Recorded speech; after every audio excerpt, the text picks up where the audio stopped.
Assalamualaikum warahmatullahi wabarakatuh. Bismillahirrahmanirrahim. Perkenalkan, nama saya Bidan Inarat Usman, yaitu salah seorang bidan yang praktek di Kota Usmawe, itu Dumang Bersalin di Usmawe. Menurut saya tentang metode Pasmaryam ini adalah sangat bagus sekali. Kenapa? Karena ini adalah sangat sesuai dan sangat cocok sekali, karena memang metode ini adalah sesuai dengan fitrahnya manusia.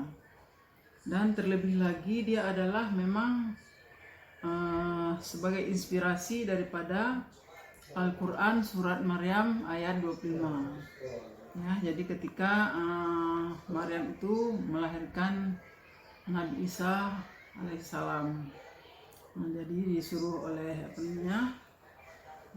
datang sebuah seruan dari malaikat, goyanglah batang kurma ke arahmu, wahai Maryam, niscaya akan buah kurma itu akan jatuh kepadamu untuk kau makan, dan Allah telah menyediakan anak sungai di bawahmu. Jadi itulah ya, sebagai inspirasi Al-Quran. Kemudian juga saya sendiri dalam praktek saya sudah pernah buktikan, sebenarnya ada beberapa orang pasien yang yang telah lewat hari, maksudnya beberapa hari, dan telah diberikan surat untuk operasi besoknya, tapi pasiennya mungkin belum siap untuk melakukan operasi atau sesar. Dia datang kepada saya, terus saya anjurkan dia untuk melakukan kegiatan seperti gerakan-gerakan Pasmaryam itu. Jadi seperti menggoyangkan batang kurma, kemudian juga jalan pagi, sepertinya jalan ala Rasulullah yang langkahnya cepat, kemudian juga langkahnya jauh gitu. Kemudian seperti menuruni bukit, seperti itu. Jadi alhamdulillah kenyataannya hasilnya tidak lama setelah itu, kira-kira pagi dilakukan gitu 2 hari, besoknya langsung dia timbul kontraksi, terus alhamdulillah lahir normal. Dan ini mungkin saya juga sangat tergeliti ya, karena saya pernah ikut itu pelatihan online metode Pasmaryam. Jadi saya sangat tergeliti dengan perkataan Ustadz Haris Mujahid. Katanya ini manusia ini sebenarnya banyak akalnya ya, jadi sehingga kita sebenarnya harus malu kita dengan makhluk yang lain gitu. Harus malu kita dengan makhluk yang lain. Kenapa ya? Karena makhluk yang lain sebenarnya itu masalah melahirkan itu tidak ada masalah.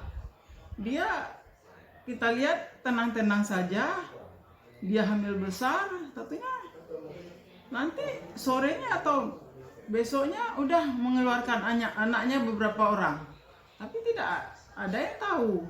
Bahkan temannya sendiri tidak tahu, bukan seperti kita manusia mungkin ya. Jadi seharusnya kita yang punya akal ini harus malu dengan makhluk yang lain yang memang tidak punya akal gitu. Jadi begitu gampangnya melahirkan tuh makhluk yang lain ya. Dan melahirkan beberapa anak sekaligus, malah ada yang 6 anaknya, 4, 2 ya, bukan 1 malah ya. Jadi itu Allahu Akbar ya. Kemudian fakta sejarah juga mungkin kita pernah belajar juga di kebidanan dulu. Fakta sejarah itu mengatakan ya, bahwa di masa jahiliyah itu ibu-ibu itu melahirkan dulu dengan metode-metode yang alami.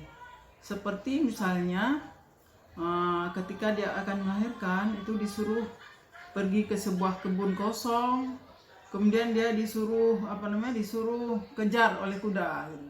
Jadi sehingga dia akan lari. Jadi dengan lari-lari tersebut diharapkan akan mudah melahirkan.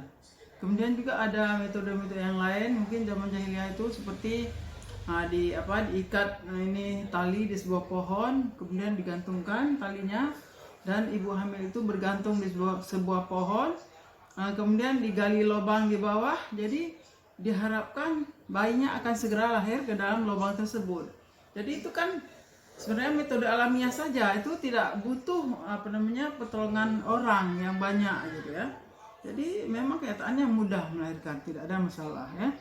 Mungkin itu ya. Kemudian oleh karena itu kenyataannya mudah melahirkan, tidak ada masalah ya. Mungkin itu ya. Kemudian oleh karena itu mungkin saya juga terinspirasi itu, dan pengalaman saya juga sudah pernah ya. Oleh karena itu saya menghimbau kepada teman-teman sekalian ya, kalau bisa ayolah kita ikut sama-sama dalam pelatihan pas nanti. Saya juga akan ikut lagi dengan metode offline, karena dulu saya ikutnya metode online ya. Sehingga kita lebih lebih semangat lagi ya dalam menolong persalinan, dan tentunya dengan tidak ada manipulasi, spekulasi ya.